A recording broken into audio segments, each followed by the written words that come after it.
Warzone is in such a good place right now, and that's partly down to the triumphant return of the beloved Rebirth Island. But there's still one thing holding back the Warzone and Modern Warfare 3 experience for a lot of people, and that's skill-based matchmaking. You know, that thing that makes every game feel like you're playing actual pros. SBMM actually feels even more cranked on Rebirth Island, which is probably because of two reasons. One, it has brought quite a few players back to the game, so there are just more people available to matchmake against, so the system can fine-tune our opponents. And two, the map has fewer players on it compared to other maps, so again the matchmaking system can perfectly match us against opponents, simply because the amount of players searching at any one time is massive compared to the amount of people required to fill a game. Now I must say, I'm not against skill-based matchmaking totally. I'm not one of those players that just wants to play people with no thumbs all day. It totally has a place to protect newer or disadvantaged players. But I do think most agree that the level of strictness of SBMM right now makes every game kind of ridiculous. And it's even weirder to have it so strict, in my opinion, when we have a rank play mode. So today I'm covering how to reduce the strength of skill-based matchmaking to get easier lobbies and just have a nicer time on Warzone in general. And we're gonna do it by manipulating the matchmaking process that I just outlined. So like I say, the reason SBMM can be so strict is because there are so many players searching for games at the same time compared to the amount of lobbies there actually are. So the matchmaking can perfectly choose an opponent that is around your level in terms of score per minute or rank or whatever. But when there aren't as many players available searching for a game, the matchmaking system has no choice but to start widening the scope of the search to ensure that the game gets going in a reasonable amount of time. So by widening the scope of the search,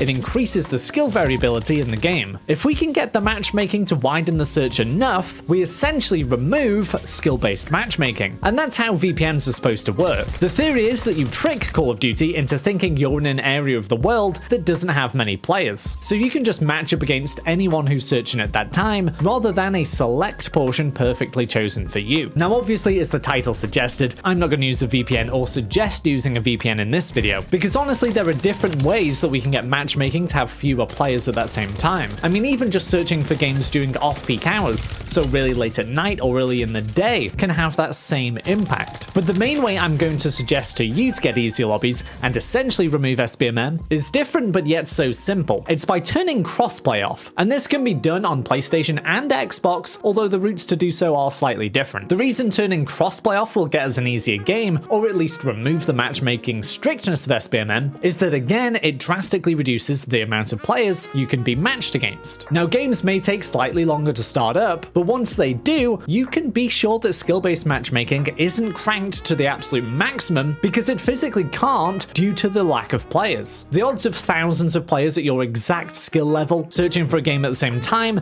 become very unlikely. On top of that, by turning crossplay off, it levels up the playing field, so everyone you play has roughly the same setup as you. No one is on a supercomputer with 300 frames per second and hacks. So we want to manipulate this by turning crossplay off, which reduces the amount of players to play against, and we can play at off-peak hours. And SBMM at this point is all but removed. The downside to that, of course, is that we can't play with our friends on other platforms. But that's kind of the price we have to pay for such an easy way to have a better time on Warzone, I guess. Also, something you should note is using the method shared here will get you easier games, but really only if you're an average or an above average player, as skill-based matchmaking gives these players harder games than the average lobby. If you're a below average player, there's a chance that matches will get harder because SBMM actually helps out lower skilled players. Now to actually turn off crossplay, it's very simple on PlayStation. You just go on settings, go down to account and network, then the top option is crossplay, and you can just switch this off. If you're on Xbox, you can't turn crossplay off in the Call of Duty settings. We have to go to the Xbox settings. Here we go on general, then to online safety and family, privacy and online safety, Xbox privacy, view details and customize, communication and multiplayer, then go to the option for joining crossplay networks, and then just change this to block. When you head back onto Call of Duty, you may get a message pop up. You can either follow the details it gives you, or simply just keep cancelling the message and search for a game. Now hopefully this helps you get easier games and stay sane on Warzone. Now why don't you join me over here to get ahead even more on Warzone with this season's best graphic settings.